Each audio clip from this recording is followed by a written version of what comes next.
J'aidais ma nièce avec ses devoirs lorsqu'elle a soudain levé les yeux et demandé « Tati, pourquoi as-tu caché maman dans le jardin ?» Je suis resté figé. Sa mère avait disparu l'an dernier. « Qu'est-ce que tu veux dire ?» Elle a pointé dehors. « Je t'ai vu creuser cette nuit-là, tu te souviens ?» Mon cœur s'est emballé tandis que je courais vers le jardin. Je ne m'attendais pas à ce que j'y trouverais. J'ai appelé la police immédiatement, tremblante. Avant de commencer l'histoire, n'oubliez pas d'aimer et de vous abonner à la chaîne pour voir plus d'histoires comme celle-ci. J'étais assise à la table de la cuisine, un crayon à la main, aidant ma nièce de 7 ans, Alina, à faire ses devoirs de mathématiques. Le soleil s'était couché depuis un moment, mais j'avais laissé la lumière du porche allumée, comme toujours. Cela me procurait un sentiment de confort, de sécurité. Elle tirait sa petite langue en essayant de faire la retenue dans un problème de soustraction. C'était un moment si normal, calme, voire paisible. Et puis, elle a levé les yeux vers moi. Son crayon s'est arrêté en l'air. « Tatissa », dit-elle, la voix aussi calme que si elle demandait plus de lait. J'ai souri sans lever les yeux. « Oui, ma puce. » Elle a penché la tête, les yeux curieux, mais si sérieux. « Pourquoi tu as caché maman dans le jardin ?» Mon corps s'est complètement immobilisé. Mon esprit n'arrivait pas à assimiler ces mots. « Quoi ? Qu'est-ce que tu viens de dire ?» Alina n'a pas scié. Elle a pointé le jardin du doigt à travers la baie vitrée coulissante. « Je t'ai vu creuser cette nuit-là. Tu te souviens ?» Je l'ai dévisagé. Mes mains sont soudainement devenues glacées. « Quelle nuit, Alina ?» La nuit où tu pleurais. Tu es sortie après que je sois allé au lit et tu avais une pelle. Tu as mis quelque chose dans la terre. Ma gorge s'est asséchée. J'ai senti les couleurs quitter mon visage. Cette nuit-là, j'avais bien enterré quelque chose. Mais ce n'était pas un corps. C'était une boîte en bois. Une boîte remplie des affaires de Malia, ma sœur. Ses photos, son journal, une boucle d'oreille cassée et une lettre qu'elle m'avait écrite un jour. Je ne supportais pas de les garder dans la maison, alors je les avais enterrées dans un brouillard de chagrin, de culpabilité et de désespoir. Malia avait disparu depuis plus d'1 an. Un jour, elle m'envoyait des SMS pour essayer un nouveau restaurant de barbecue, et le lendemain, elle n'était plus là. Pas de mots, pas de signe de lutte, pas de témoin, juste disparu. J'ai signalé sa disparition immédiatement.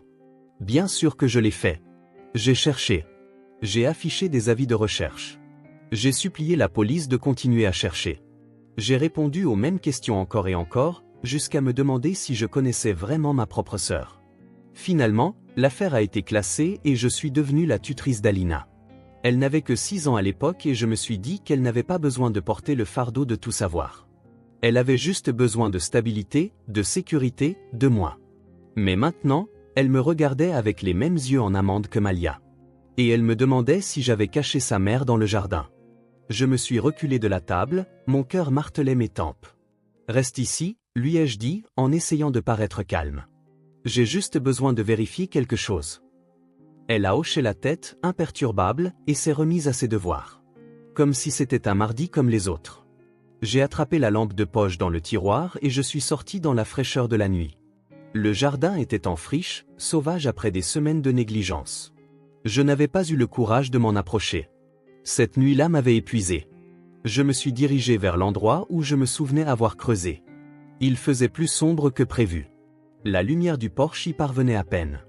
J'ai balayé le sol avec le faisceau de la lampe de poche. L'endroit semblait intact. Aucun signe de quoi que ce soit d'inhabituel, mais je n'arrivais pas à me défaire de ce qu'elle avait dit. Que avait-elle vu cette nuit-là? Que avait-elle cru voir? Mes mains tremblaient alors que je m'agenouillais. J'ai écarté la terre meuble. Je sentais mon pouls au bout de mes doigts. Puis, quelque chose a attiré le faisceau de la lampe de poche. Un coin de bois, la boîte, exactement là où je l'avais laissée. Le soulagement m'a submergé d'une vague si forte que j'ai dû m'asseoir sur mes talons. Mais au moment où je commençais à me relever, quelque chose d'autre a scintillé à quelques centimètres sur la gauche. Une autre forme, plus profonde, faible, mais qui ne faisait pas partie de la boîte. Et soudain, le soulagement a disparu. J'ai fixé l'endroit. Ma poitrine se soulevait et s'abaissait trop vite. Je devais savoir. Je devais voir par moi-même ce qui se trouvait sous le jardin de ma sœur. Et en creusant, j'étais loin de me douter que ce que j'allais trouver ferait éclater la vérité sur la disparition de Malia. Et tout a commencé par une simple question d'enfant, pourquoi avais-je caché sa mère dans le jardin? Après la disparition de Malia, ma vie s'est scindée en deux. Il y avait l'avant, quand j'étais juste une maîtresse de maternelle, proche de ma petite sœur, vivant dans une location tranquille dans une rue paisible. Puis il y a eu l'après, quand je suis devenue la tutrice à plein temps d'une enfant en deuil et que je portais une question à laquelle je ne pouvais répondre. Où était ma sœur? Malia n'était pas du genre à s'enfuir. Elle était stable, dévouée. Pas un jour ne passait sans qu'elle m'appelle ou prenne de mes nouvelles. Sa fille Alina était tout pour elle. Il n'y avait eu aucun signe, aucune dispute, aucun journal intime rempli de pensées sombres. Juste une journée normale qui s'est terminée par sa disparition dans la nature. Je me souviens de la dernière fois que je l'ai vue. Elle était venue dîner. Nous avions préparé des sandwichs au fromage grillé et de la soupe à la tomate, comme quand nous étions enfants. Elle a laissé Alina lui vernir les ongles avec un vernis à paillettes. Elle a ri en disant « Si je ne viens pas travailler demain, c'est parce que ma fille m'a transformée en boule à facettes. » Nous nous sommes serrés dans les bras pour nous dire bonne nuit, comme toujours. Pas de drame, pas d'avertissement, juste un mardi ordinaire. Le lendemain matin, sa voiture était toujours dans l'allée. Son sac à main était dans la cuisine. Son téléphone était par terre, éteint, l'écran fissuré comme s'il était tombé. Alina était seule dans la maison, blottie sur le canapé, regardant des dessins animés. J'ai signalé sa disparition dans l'heure qui a suivi. L'enquête n'a mené nulle part. Aucun signe d'effraction, aucune activité sur sa carte de crédit, aucun appel téléphonique, aucun témoignage confirmé. Ils ont interrogé tout le monde, ses collègues, ses voisins, moi. Ils ont même fait venir des chiens. Mais après 6 semaines, les nouvelles se sont taries. Les officiers ont commencé à utiliser des mots comme « fugue probable » ou « disparition volontaire ».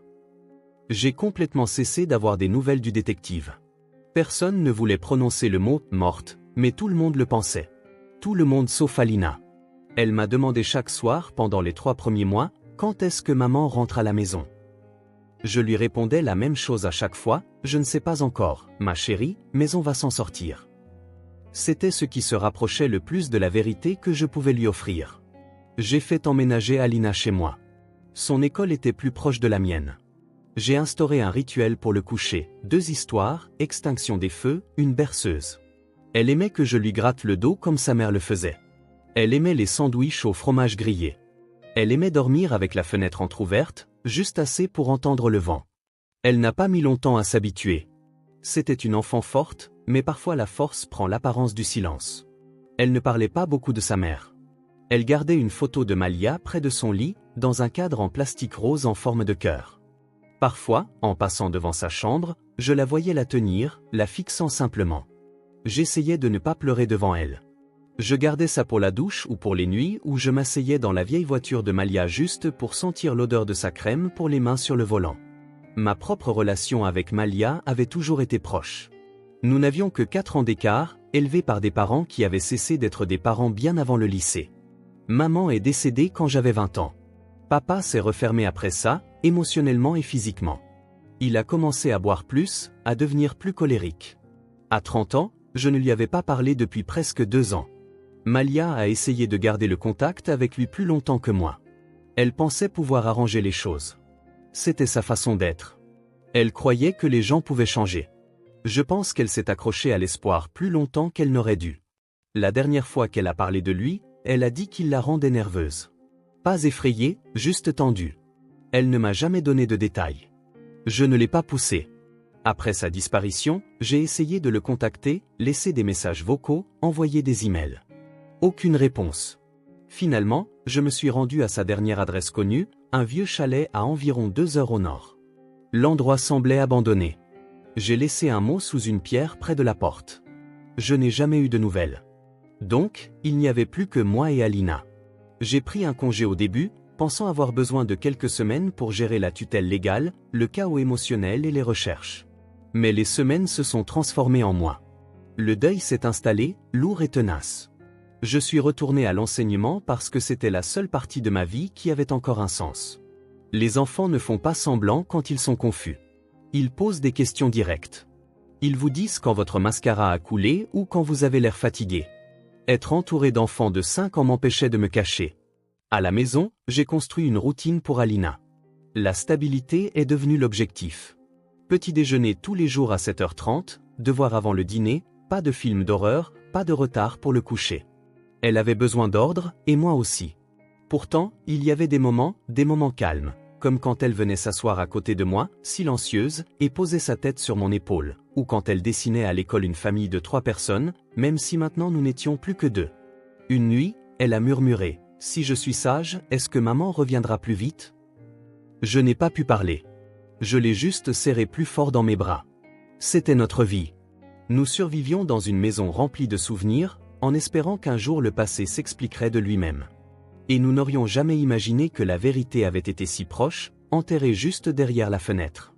Cette nuit-là, quand elle m'a posé la question, j'ai pensé que ce n'était qu'une enfant se souvenant mal de quelque chose qu'elle n'avait pas compris. Mais ma nièce avait vu quelque chose, et elle se souvenait de plus que ce que je n'aurais jamais cru. Je me tenais dans le jardin, tenant la lampe de poche, la terre sous mes pieds froids des meubles là où j'avais creusé un an auparavant. Je ne bougeais pas. Mes pensées s'entrechoquaient dans ma tête, essayant de donner un sens à ce qu'Alina venait de me dire. Elle m'avait vu cette nuit-là. Je ne l'avais jamais su. Je la croyais endormie. C'était au milieu de l'hiver quand j'ai enterré cette boîte, quelques semaines seulement après la disparition de Malia. J'avais rassemblé certaines de ses affaires, des objets qui me la rappelaient trop pour les garder dans la maison. Un collier qu'elle portait toujours, un flacon de shampoing qu'elle adorait, son journal rempli de notes, de listes de choses à faire et de fragments de poèmes qu'elle n'avait jamais terminés. Je les avais enveloppés dans une couverture et placés dans une vieille boîte en bois. Ce n'était pas censé être symbolique. Je ne croyais pas au rituel. J'avais juste besoin que ces choses disparaissent. J'avais besoin que la maison arrête de sentir son odeur chaque fois que j'ouvrais un tiroir. J'ai attendu qu'Alina se soit endormie, je me suis emmitouflé dans un sweat à capuche et je suis sorti avec la pelle. Je n'ai pas pleuré en enterrant la boîte. Cette partie m'a surprise. Je me sentais juste engourdi, vidé, comme si je rangeais une version de ma vie qui n'existait plus. Et maintenant, ma nièce courageuse, curieuse et trop observatrice, me demandait pourquoi j'avais enterré sa mère ici. Mon cœur n'avait pas cessé de s'emballer depuis qu'elle avait prononcé ces mots. Ce n'était pas seulement ce qu'elle avait dit. C'était la façon dont elle l'avait dit. Calme, confiante, comme si elle ne devinait pas. Comme si elle savait. Je me suis accroupi près du vieux parterre de fleurs. Le faisceau de ma lampe de poche vacillait sur le sol humide. L'endroit semblait intact, comme toujours. J'ai tendu la main et gratté la terre avec mes doigts, écartant la couche supérieure. Le bois de la boîte est apparu en dessous, exactement là où je m'en souvenais. Mais c'est alors que j'ai vu autre chose. À gauche de la boîte, à peine à 30 cm, le bord de la terre était plus sombre. Pas à cause de l'humidité. Quelque chose l'avait remué. Je me suis levé et j'ai reculé, la poitrine serrée. J'avais besoin d'air. J'avais besoin de réfléchir. Je ne comprenais pas ce que je voyais. Mais une chose était certaine. La terre avait été déplacée à nouveau, et pas par moi. Quand je suis rentré, Alina était toujours à table. Elle coloriait maintenant, utilisant un crayon rouge pour dessiner ce qui ressemblait à un arbre. « Alina, dis-je en gardant ma voix douce. Je peux te poser une question ?» Elle a hoché la tête sans lever les yeux. « Cette nuit-là, tu as dit que tu m'avais vu creuser. L'as-tu dit à quelqu'un ?» Elle a fait une pause, puis m'a regardé. « Non. » « Pourquoi ? » ?»« Je ne voulais pas que tu aies des problèmes. » Sa réponse m'a prise au dépourvu. Je me suis assise en face d'elle, joignant mes mains pour les empêcher de trembler. « Ma chérie, qu'est-ce que tu as vu exactement ?» Elle a haussé les épaules. « Tu pleurais. Tu es resté dehors longtemps. J'ai un peu ouvert les rideaux et je t'ai regardé. Tu avais une couverture et quelque chose dans les mains. Tu l'as mis dans la terre. » J'ai dégluti difficilement. « Et tu es sûr que c'était moi ?» Elle a semblé confuse. « Bien sûr que c'était toi. » J'ai hoché la tête lentement, essayant de garder une expression neutre. Mon cœur battait à nouveau la chamade. Son histoire correspondait à ce dont je me souvenais. Elle avait dû me voir enterrer la boîte. Ce n'était que ça. Une enfant à moitié endormie, voyant quelque chose d'étrange et reconstituant les pièces à sa manière. Son imagination avait fait le reste. Cela aurait dû suffire. J'aurais dû la rassurer, en rire et laisser tomber. Mais quelque chose clochait. Plus tard dans la nuit, après qu'elle se soit endormie, je me suis retrouvé assise à la table de la cuisine, fixant le jardin. Mes yeux revenaient sans cesse sur cette parcelle de terre sombre. J'ai pensé au temps qui avait passé, au fait que personne n'avait jamais rien trouvé, aux choses que je n'avais jamais dites à Malia quand j'en avais l'occasion. J'ai pensé à notre père. Cela faisait plus d'1 an que j'avais essayé de le joindre. Je ne l'avais pas vue depuis la semaine précédant la disparition de Malia. Ils s'étaient disputés, une grosse dispute. Elle était venue chez moi après, les mains tremblantes. Elle ne m'a pas dit de quoi il s'agissait. Elle a seulement dit qu'il avait dépassé les bornes. J'ai demandé si elle voulait que j'appelle la police. Elle a dit non. Elle voulait juste se calmer et s'occuper d'Alina. Elle ne voulait pas empirer les choses. C'était la façon de Malia, garder les choses pour elle, essayer de tout arranger toute seule. Et puis quelques jours plus tard, elle avait disparu. J'ai ouvert mon ordinateur portable et j'ai cherché sa dernière adresse, un vieux chalet dans le nord de l'État, près des bois. Il l'avait acheté après la mort de maman. Il disait avoir besoin de paix et de tranquillité. Malia lui rendait visite tous les quelques mois juste pour prendre de ses nouvelles. J'avais arrêté d'y aller il y a longtemps. Il n'a jamais essayé d'arranger les choses entre nous. J'ai pris mon téléphone et je l'ai fixé longuement. Puis j'ai appelé son numéro. Pas de réponse. J'ai réessayé. Toujours rien. J'ai regardé l'heure. Il était plus de minuit. J'aurais dû aller me coucher, mais au lieu de ça, je suis retourné dehors. J'ai apporté la lampe de poche et une pelle. J'ai creusé à nouveau, pas seulement à l'endroit où j'avais enterré la boîte, mais autour. Sur 30 cm dans chaque direction. C'est là que j'ai heurté quelque chose de dur. Pas la boîte, quelque chose de plus profond, quelque chose enveloppé dans du tissu. J'ai laissé tomber la pelle. Mes mains tremblaient pendant que j'écartais la terre. Mon souffle s'est coupé dans ma gorge. Et soudain, tout ce que je pensais savoir sur cette nuit s'est effondré. Au moment où mes doigts ont raclé le tissu, quelque chose a basculé en moi. J'ai su, avant même de découvrir quoi que ce soit d'autre, que cela ne faisait pas partie de la boîte que j'avais enterrée. La texture était différente. La profondeur était plus grande que là où je m'étais arrêté. La terre était plus compacte, plus lourde, comme si quelqu'un s'était donné la peine de la tasser. Je me suis relevé, j'ai essuyé mes mains boueuses sur mon jean et j'ai regardé le trou. Je ne voulais pas croire à ce qui se formait dans mon esprit, mais chaque seconde qui passait ne faisait que le confirmer. Quelqu'un d'autre était venu dans ce jardin. Quelqu'un d'autre avait enterré quelque chose ici. Je suis rentré en courant. Mon téléphone était toujours sur la table de la cuisine. Mes doigts étaient mouillés et tremblants, et j'avais du mal à taper le code d'accès. J'ai hésité. Devais-je d'abord appeler la police? Et si c'était une fausse alerte? Et si je me trompais? Et si cela n'avait rien à voir avec Malia? Mais je n'étais pas prête à prendre ce risque. J'ai envoyé un SMS à ma voisine, Madame Gicham. C'était une bibliothécaire scolaire à la retraite qui habitait à côté depuis 30 ans et ne manquait jamais un seul mouvement dans notre rue. Elle avait des caméras sur son porche, dans son jardin et même dans la ruelle derrière son garage. Elle m'avait une fois donné une clé USB avec des images d'un adolescent volant des décorations d'Halloween. Si quelqu'un avait vu une personne se faufiler dans mon jardin cette nuit-là, ce serait elle. Moi, bonjour, désolé de l'heure. Avez-vous des enregistrements datant de l'hiver dernier, aux alentours du 12 janvier, de mon jardin ou de tout ce qui fait face à ma maison? Elle a répondu en moins de 2 minutes. Madame Gicham, laissez-moi vérifier. Tout va bien? J'ai regardé l'écran, ne sachant pas quoi répondre. Moi, j'ai juste besoin de regarder quelque chose. S'il vous plaît, tenez-moi au courant. Pendant que j'attendais, je suis allé au garage et j'ai sorti la grande pelle. Je ne me suis pas soucié des gants. J'avais plus besoin de réponses que de mains propres. Je suis retourné au trou et j'ai continué à creuser, prudemment, mais avec détermination. Il ne m'a pas fallu longtemps pour le trouver. Enveloppé serré dans une épaisse couverture de laine, le tissu taché et couvert de terre. J'ai relevé un coin. Un os, petit, délicat. Une main. J'ai laissé tomber la pelle et j'ai reculé en trébuchant, le souffle coupé. Je n'ai pas crié. Je n'ai même pas pleuré. Mon esprit s'est vidé. Je suis resté là pendant ce qui m'a semblé être une heure, fixant la terre comme si elle m'avait trahi. Puis j'ai entendu la voix d'Alina. Tati. Je me suis retourné. Elle se tenait dans l'encadrement de la porte, en pyjama, pieds nus, tenant son lapin en peluche par une oreille. Je me suis approché rapidement d'elle, lui barrant la vue. Ma chérie, tu dois retourner au lit. Il fait froid ici. Elle a regardé par-dessus mon épaule. Ses yeux se sont plissés vers le jardin. Maman est là-dedans? Sa voix était douce. Si douce que je l'ai à peine entendue. Je me suis accroupi et je l'ai serré contre moi. J'ai besoin que tu me fasses confiance maintenant. D'accord? Monte et reste dans ta chambre. Je viendrai te border bientôt. Elle a hoché la tête, trop fatiguée ou trop effrayée pour discuter. Je l'ai regardée s'éloigner, serrant son lapin comme s'il pouvait la protéger de ce qu'elle savait déjà. J'ai appelé la police.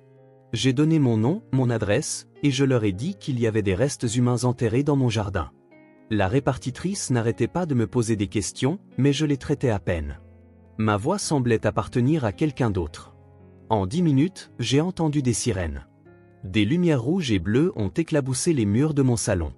Des officiers se sont déplacés dans le jardin avec des pas mesurés, leurs radios crépitant. L'un d'eux s'est approché de moi et m'a gentiment guidé pour que je m'assoie. Il m'a demandé si j'avais besoin de soins médicaux. J'ai dit, non, j'ai juste besoin de réponses. Je ne savais pas comment expliquer ce que j'avais trouvé. Je ne savais pas comment leur faire comprendre ce que cela signifiait. Cette nuit-là fut un tourbillon de combinaisons de la police scientifique, de sacs de preuves et de questions posées à voix basse et prudente. Ils ont bouclé le jardin et pris des photos. Quelqu'un m'a demandé si j'avais déjà remarqué quelque chose de suspect chez mes voisins. Je leur ai dit que j'avais enterré une boîte à souvenirs pour ma sœur et que je n'avais aucune idée qu'il y avait eu autre chose là-dessous. Puis Madame Gisham m'a appelé. J'ai regardé les images, a-t-elle dit. J'ai quelque chose de cette nuit-là. Pouvez-vous me l'envoyer, ai-je demandé. Je l'ai déjà envoyé par email au détective à qui vous avez parlé. Sa voix était hésitante, comme si elle ne savait pas si elle devait dire le reste. Il y a quelqu'un dans la vidéo qui traverse votre jardin tard cette nuit-là, vers 2h30 du matin. Pouvez-vous voir qui c'est, ai-je demandé, la poitrine serrée. Elle a pris une profonde inspiration. On dirait un homme, larges épaules, portant un manteau épais, mais quand il se tourne vers la ruelle, j'ai eu une vue partielle de son visage sous la lumière du porche. Elle a fait une nouvelle pause. On aurait dit votre père. Je me suis assise. Je n'ai pas demandé si elle était sûre, car je le savais déjà. La police a bouclé le périmètre du jardin. Des projecteurs puissants éclairaient l'endroit comme une scène de théâtre, et je me tenais sur le bord, regardant des inconnus déterrer avec soin ce qui avait été caché sous mes pieds. Chaque fois qu'une main gantée sortait de terre tenant un autre fragment de tissu ou un os, une partie de moi se brisait. Les restes ont été confirmés comme étant humains, une femme adulte. Je n'avais pas besoin qu'ils me disent de qui il s'agissait. Je savais déjà que c'était Malia. La couverture qu'ils ont trouvée enroulée autour de son corps était la sienne. Elle avait autrefois été sur son lit, une couette à fleurs vertes et crème qu'elle avait depuis l'université. Celle qui, disait-elle, la calmait, celle dans laquelle Alina se blottissait pendant les orages. Je n'arrêtais pas de penser à quel point elle avait été proche de nous pendant tout ce temps. Juste derrière la fenêtre où Alina aimait lire, juste sous le jardin où nous avions planté des tulipes au printemps dernier. J'ai fait ma déposition à l'enquêtrice principale, le détective Adra Monroe. Elle était grande, posée et parlait avec une précision tranquille. « Vous dites que vous avez enterré une boîte dans la même zone il y a 1 an ?» a-t-elle demandé. « Oui, ai-je dit. C'était après la disparition de Malia. J'étais en deuil. Je ne voulais plus garder ses affaires dans la maison. » « Avez-vous creusé profondément ? » ?»« Non, peut-être 60 cm tout au plus. Je n'ai jamais rien vu en dessous. » « Et vous n'aviez aucune raison de croire que quelqu'un d'autre avait accès à ce jardin ? » Personne n'avait de clé. Nous gardons les portails verrouillés. Je vis seul avec Alina. Elle a hoché la tête en prenant des notes. Puis elle a levé les yeux.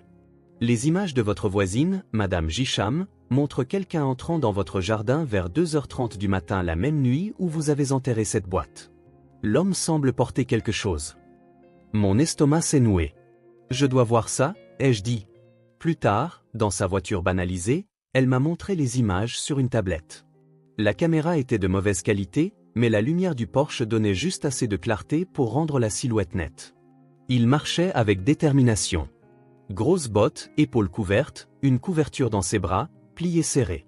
Au bord du jardin, il s'est arrêté et s'est légèrement tourné. Son visage a capté la lumière pendant moins d'1 seconde. C'était lui. C'était mon père. Le même homme qui avait disparu de nos vies après la disparition de Malia. Le même homme qui n'avait montré aucune émotion à sa disparition, qui avait refusé de répondre à mes appels, qui n'avait assisté à aucune des recherches, qui avait disparu dans les montagnes avec ses secrets et son silence.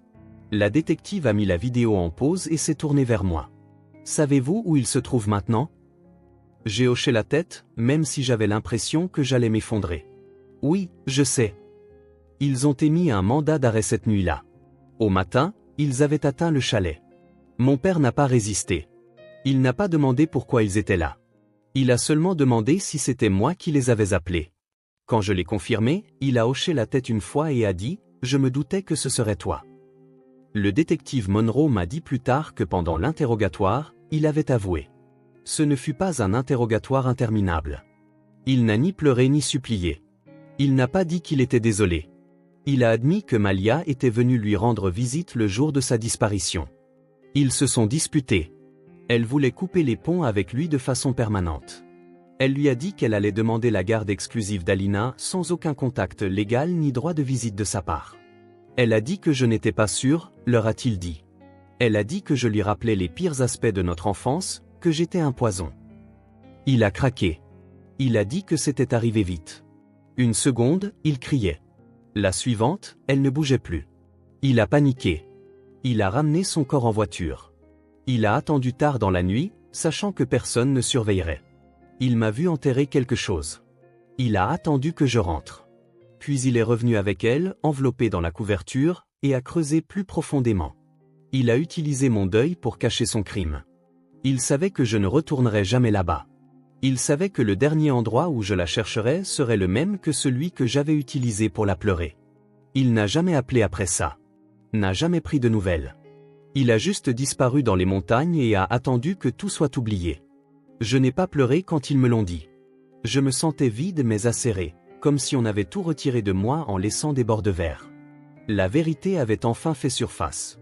Mais elle avait un prix que je n'étais pas préparé à payer. Alina s'est assise avec moi sur le porche plus tard dans la soirée. Nous étions toutes les deux enveloppées dans des couvertures. Elle était silencieuse. Ses jambes étaient repliées sous elle, son lapin serré contre sa poitrine. « Maman est vraiment partie, n'est-ce pas » a-t-elle demandé. J'ai hoché la tête. « Oui, ma puce, elle est partie. » Quelqu'un lui a fait du mal ? J'ai pris une profonde inspiration. Oui. Elle n'a pas demandé qui. Elle n'en avait pas besoin. Mais elle n'est plus dans le jardin, ai-je ajouté. Ils vont l'emmener dans un endroit sûr. On pourra lui dire au revoir correctement. Alina a posé sa tête sur mon épaule. Je savais qu'elle était là, a-t-elle murmuré. Je ne savais juste pas comment le dire. J'ai passé mon bras autour d'elle et je l'ai tenue près de moi. Et à ce moment-là, la nuit fut enfin silencieuse. Mais pas parce que le mystère était terminé. Parce que la vérité avait enfin été dite à voix haute. Les funérailles furent modestes, juste quelques amis proches, Alina et moi. Pas de gros titres, pas de journalistes, pas d'histoire dramatique aux nouvelles. Malia n'a jamais voulu attirer l'attention, et je n'allais pas laisser la pire chose qui lui soit arrivée se transformer en spectacle. Nous l'avons fait incinérer. J'ai laissé Alina choisir l'urne. Elle en a choisi une en céramique bleu doux avec une volute de blanc au centre. On dirait le ciel, a-t-elle dit. Elle a toujours aimé les nuages. Nous avons tenu la cérémonie dans notre jardin. J'ai planté de la lavande et des soucis autour d'un nouveau banc que j'ai construit à la main. Alina m'a aidé à peindre le bois. Elle a écrit « La place de maman » au dos du dossier en acrylique rose et a dessiné de petits soleils jaunes autour des lettres. Cela semblait juste, non pas parce que cela effaçait la douleur, mais parce que cela nous donnait enfin un endroit pour nous souvenir d'elle, un endroit qui appartenait à la vérité, pas au secret. L'enquête de la police a progressé rapidement après les aveux de mon père. Il a été accusé de meurtre au 2e degré, de dissimulation de cadavres et d'altération de preuves. Il n'a pas contesté les accusations. Il ne s'est pas excusé non plus. Quand je lui ai rendu visite une fois en garde à vue, je lui ai demandé pourquoi. Pas parce que j'avais besoin de l'entendre. Je savais déjà quel genre d'homme il était. J'ai demandé parce que je voulais l'entendre le dire à voix haute. Il a fixé la table un moment avant de parler. Elle allait m'enlever la petite. Me couper complètement les ponts comme ta mère l'a fait. Je n'allais pas la laisser détruire la famille comme ça. C'est toi qui l'as détruite, ai-je dit. Et ensuite, tu l'as enterrée dans mon jardin. Il n'a pas bronché.